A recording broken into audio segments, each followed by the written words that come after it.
The American lexicon has plenty of phrases and expressions, many of which spring from pop culture. For example, the phrase, jump the shark, which means a sudden or gradual decline in quality, originated from an episode of the sitcom Happy Days, where Fonzie literally jumped over a shark. An even older example is in the limelight, which means to be the center of attention in the public's knowledge. You see, back before the days of electricity, stage lights would be lit by lighting a piece of limestone, which would emit a really bright orange glow. And now, ladies and gentlemen, I introduce to you a new expression, a dead octopus moment. But what is a dead octopus moment? And what does that have to do with my trip to Mexico? I'll tell you later. But yeah, as you can guess by the thumbnail, the lack of a fancy intro, and no RGB lit background, you can tell that this vlog isn't going to be as fun as the others. And if you couldn't guess, yes, something did go horribly wrong on my Mexico trip. What went wrong, and what is a dead octopus moment? Like I said, we'll get to that later. But for now, let's begin the vlog. Hello, CRJ here. I'm in the States. It's the night before my trip, and I'm about halfway packed. I got my clothes packed, but I still need to pack all the other electronic goodies. Okay, I have to be at the airport at 5 a.m. I can't spend too much time, so I'm going to make this as quick as possible. Normally I buy extra camera equipment before a big trip, and that's what I did. A new fancy $1,500 lens. You'll definitely see it later in the episode. But I also got rid of something. My Atmos Ninja V, it just wasn't really making a huge quality boost difference. So I sold it on eBay. So I just need to finish up here and head to bed. Wait, I still need to grab one more thing.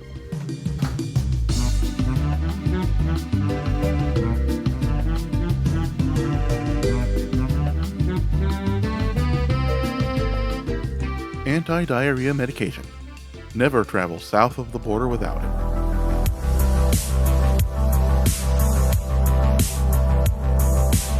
Ugh, long line with other passengers. Thankfully, I paid extra for Princess travel. But that doesn't mean smooth travel. Because of all the construction that's going on at LAX, nothing is where you think it should be. For example, Aeromexico, the airline I'm flying, is here at Terminal 3. But instead, I gotta take one of those buses to the international terminal where my flight actually is.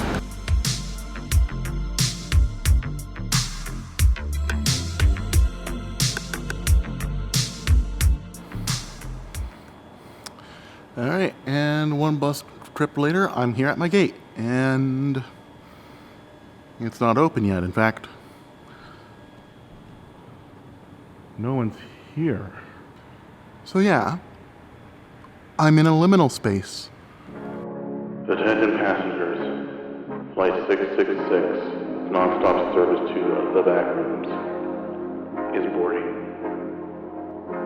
All standby passengers, please prepare for crushing loneliness and sadness.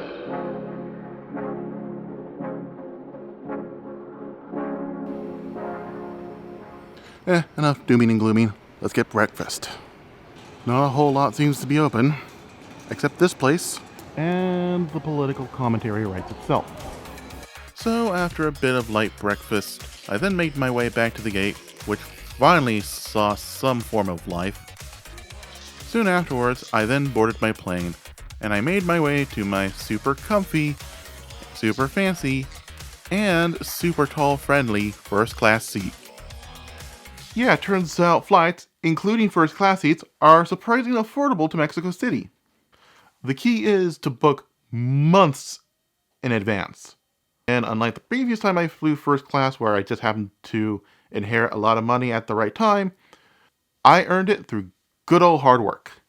And not spending the money I should have spent at VidCon. Nah, the stuff I wanted was too expensive. Okay, I finally made it to Mexico. But I wouldn't say it's smooth sailing. Normally when you fly into another country, they give you like a immigration form to fill out, and you hand it over to the passport agent. Well, they didn't on this flight. So, I don't know, maybe they make an exception for Americans.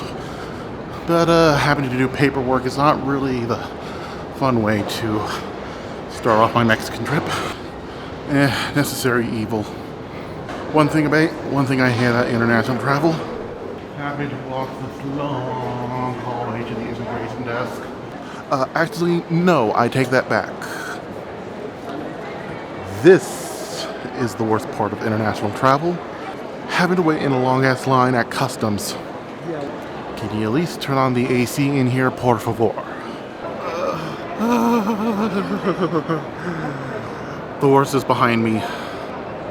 I probably am making it more stressful than I need to be, but man, am I glad to make it out in one piece.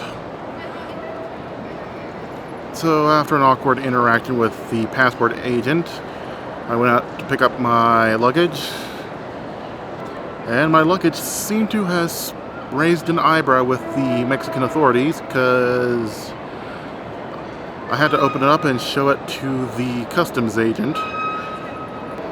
But thankfully, in the end, she didn't confiscate anything, so I'm good to go. I just need to find a place where I can buy a SIM card, and I can get going. Yes, Sir Jay. You are making it more stressful than it needs to be. Oh yeah, because Mexican cops have such a wonderful reputation for being patient and understandable. Oh, and that was sarcasm in case you couldn't pick it up. I guess my comedy is too highbrow and cerebral for you. Now, I'm not one of these woke righteous people who put ACAB in my bio like some sort of Twitter furry. Gee, I wonder why. But I do subscribe to AMCAP. All Mexican cops are pendejos. And if you think American cops are bad, oh boy. Spend some time off Twitter, travel south of the border, and do literally anything. Because let me tell you right now, Mexican police and corruption go hand in hand like weeaboos and virginity. Okay, I hear countless stories from tourists who were stopped by the Mexican police and were basically forced to bribe them away. This even happened to my grandpa when he went to Mexico a few decades ago. But wait, it gets worse. Some cops have been known to be in cahoots with, Okay, I want to return to Mexico one day, so for safety reasons, I'm going to refer to you-know-who as the lobbyists. Wink, wink. Yeah, some Mexican cops are in cahoots with the lobbyists in order to earn extra income because the Mexican government doesn't pay them enough. They should protest for higher wages, but guess what? A good chunk of the Mexican government is also in cahoots with the lobbyists. So as much improvement as the police need, they're nowhere near as bad as Mexican police. If you try to bribe an American police officer, well, you're going to be using that money for your medical bill after he shoots your head halfway off.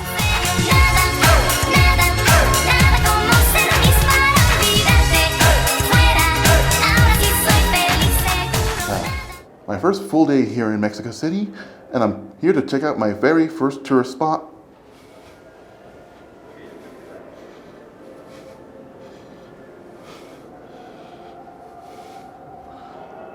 The hotel I'm currently staying at.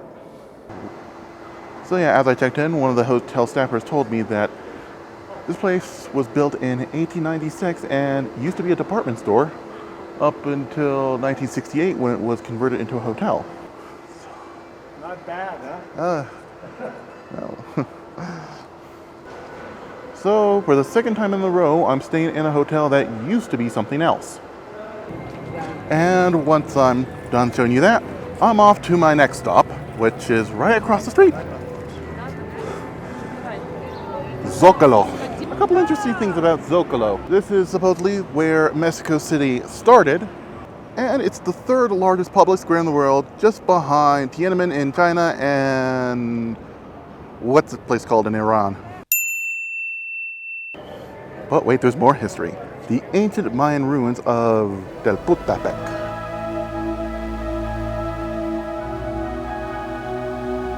And that segues neatly into what I want to talk about next. You see, Mexico City is sinking.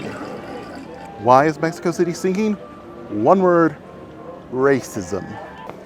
You see, when the Spaniards colonists first came here, a lot of the first buildings were made from red brick. Unfortunately, colonists, being colonists, said, nah, these red bricks remind me too much of the locals we're trying to genocide. Let's build this place with white bricks. Unfortunately, the white bricks they had in mind are super heavy, and that's why Mexico City is sinking. And now the future generation of Mexicans have to pay for their ancestors' ignorance. But Mexico City is 8,000 feet up in the air. You got time, so don't worry. And this is where things began to unravel. I stopped vlogging because I made a huge mistake and I forgot to charge any of my camera batteries last night. Mainly because I was so tired that I pretty much ended up crashing upon getting to my hotel. Mainly because I had to wake up an ungodly hour in the morning to catch my flight. I stayed awake throughout most of it, and upon coming to my hotel, I pretty much crashed. But little did I know just how bad things were about to get that night. And you know what? You waited long enough. It's time to tell you what a dead octopus moment actually means. So, what is a dead octopus moment?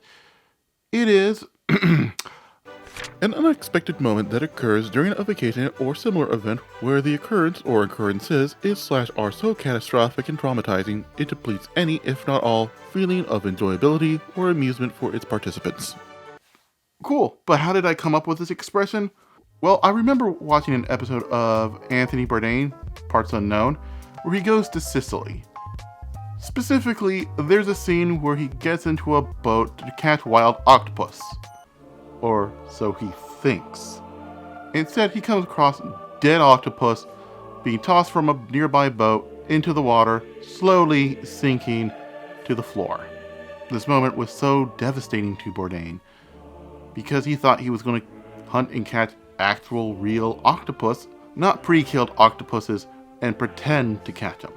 He was so consumed by this dark energy that it pretty much ruined the rest of the shoot for him.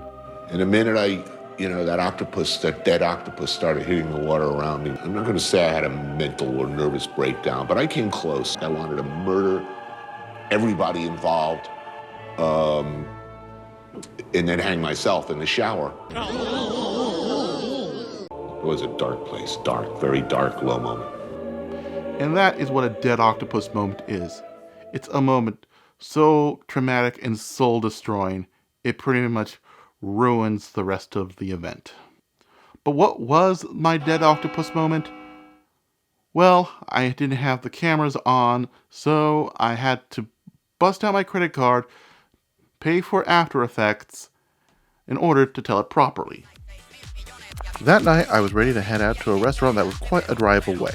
So I ordered an Uber, and as I was waiting, a taxi pulled up and offered me a ride. Since the app said the car was a Nissan, and so was the taxi, I made the terrible mistake of assuming Uber sent me the taxi. Side note, taxis have a massive death wish against Ubers in Mexico. In hindsight, that should have been a clue. So I get into the taxi, where I learned that my Uber driver was trying to contact me, and that this is where I learned my mistake. But it was already too late, so I shrugged my shoulders and continued in my taxi ride. I then arrived at the restaurant, and it is here where El Caca hit the fan. Upon arriving, turns out the taxis in Mexico City only take cards, not cash. So I whip out my debit card, swiped it through the machine, where it was declined. Well, CRJ, you probably forgot to let your bank know you're traveling to Mexico? Yeah, about that. About 2 months before I left, I got a notice from my bank letting me know that I do not need to contact them in order to use my card in another country. And I also used it to check into my hotel without any issues. Understandably, my driver started to get impatient with me.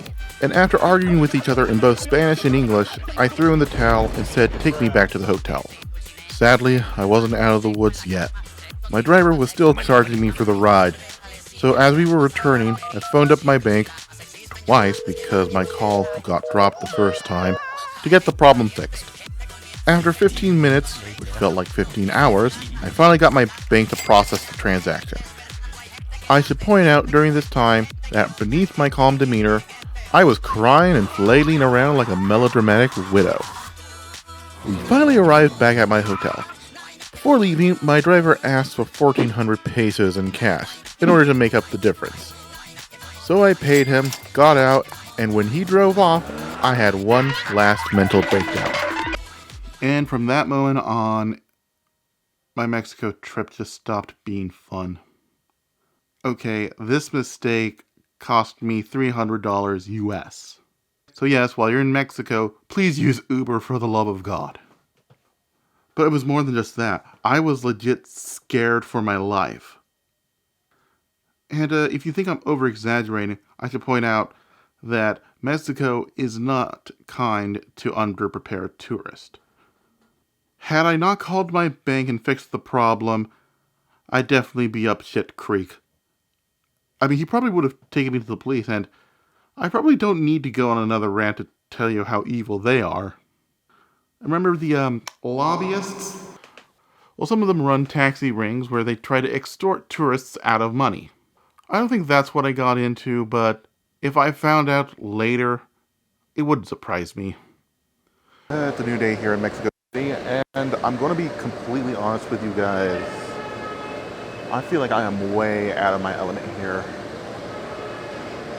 I mean, I know some Spanish, and I was able to get by with doing basic things like ordering food, but the way to get out of this funk is just to get out and explore, so that's what I'm going to do.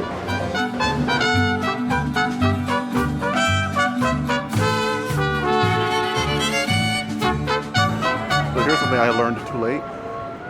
Drone flying is illegal in Mexico. Well, if you're a tourist, that is. If you're a Mexican citizen, then it's fine. You just need to register your drone with Mexico's equivalent of the FAA. I know that sounds kind of harsh, but there's a good reason behind it. Now, there's a certain group of people, for safety reasons, while in Mexico, let's just call them the lobbyists on behalf of the natural pharmaceutical industry. And they're using drones for not very YouTube-related things. And so the Mexican government cracked down on drone flying altogether. But there is another way to get aerial views of Mexico City. The Latino America Tower. Let's go.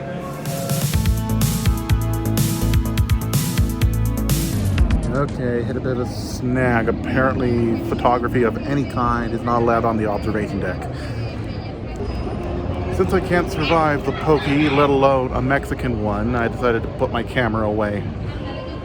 Which is why I'm filming this on my phone. Well, one thing I promised myself I do, I try the local cuisine, and here it is. Tacos de canasta, or basket tacos. And yes, it's spicy. You're in Mexico. Get used to it. And that's when I pretty much stopped vlogging. Apart from an extra video you can see on my Patreon. Don't forget to sign up. I was still dealing with the trauma of the taxi cab, and I was just not having fun. I should point out something that I didn't show on camera. That morning I started vlogging. There was a high amount of police presence in the area. Apparently there was some sort of protest happening in Zocalo. And a good chunk of the places were barricaded up, as seen here in my Instagram selfie. And just after the Latino America Tower, that's when it just stopped really being fun. There was still just a tiny sliver of hope, but then one of the employees said, "I can't shoot," and combined with everything, my vacation was no longer fun. And I pretty much spent the rest of my vacation moping about in my hotel room. Well, mostly. Because as terrible as an experience this was, if there was one, and yes, there was only one saving grace, it was the food. Thankfully, my hotel was in a really nice restaurant area, and that is where I had some of the best Mexican food I've ever had. I mean, makes sense. It's Mexico. Some of the stuff I remember having was a chilaquile, which is basically fried tortilla chips and red or green salsa. And I also had this really weird yet wonderful fusion of Lebanese and Mexican food called a taco árabe. It's basically shawarma meat made with pork, rolled up in a pita bread, and you put on stuff like salsa in it. Probably not halal, but it's really damn good. Favorite thing I ate while I was there was tacos. Suadero tacos, which I recreated in a previous episode. Longanista tacos, which is a sausage similar to chorizo. And my favorite, al pastor. I went to town and I only spent at most $12 US. And before I left for the airport, I ate at that taco place one last time. And that was my failure of a trip to Mexico. So what should you take from this? A, double check with your bank to make sure your card can work in another country. And B, use Uber. In fact, if I ever go back to Mexico, which I will, I'm going to get Uber to sponsor this video. That's how much I want you to use Uber when you go to Mexico. And listen, I'm willing to give Mexico City a second chance. I just need to come up with a better plan of attack. And listen, I get that this episode was a bit of a downer, but I didn't want to throw away my vlogging footage. And my next vacation is to East Coast VidCon in late September. But don't worry, I'll find a way to make it up to you guys, and make it up to myself as well. Recipe videos resume next week. Thanks for watching.